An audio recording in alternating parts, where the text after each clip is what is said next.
Zimwe mu nkuru zatangaje benshi mu bakoresha imbuga nkoranyambaga ni uko muri 2023 Espagne yemeje itegeko ryo guha ikiruhuko cy'akazi abagore n'abakobwa bababara cyane mu gihe bari mu mihango. Nubwo hari abo byatangaje, Espagne si cyo gihugu cya mbere cyari kimaze kwemeza iryo tegeko ku isi, kuko kugeza ubu rimaze kwemezwa n'ibindi bihugu bitanu ari byo Korea y'Epfo, Indonesia, Taiwan, Vietnam, Zambia akaba ari cyo gihugu rukumbi cyo ku mugabane wa Afurika cyaryemeje.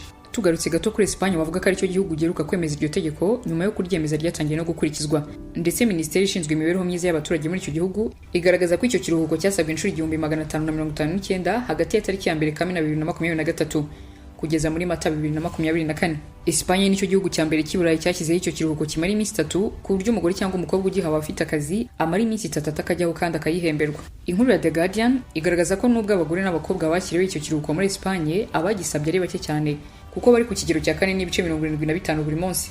Bimwe mu by'inkuru igaragaza ko byagize uruhare mu kuba abasaba icyo kiruhuko barabaye bake, nuko ibikubiye muri iryo tegeko bishobora kuba byarashyize amananiza kuri bamwe mu bagore n'abakobwa, dore ko ugisaba agomba kwerekana ibyangombwa byasemweho na muganga wemewe byemeza ko yibasirwa n'indwara nka endometriosis zifata abagore n'abakobwa mu gihe cy'imihango.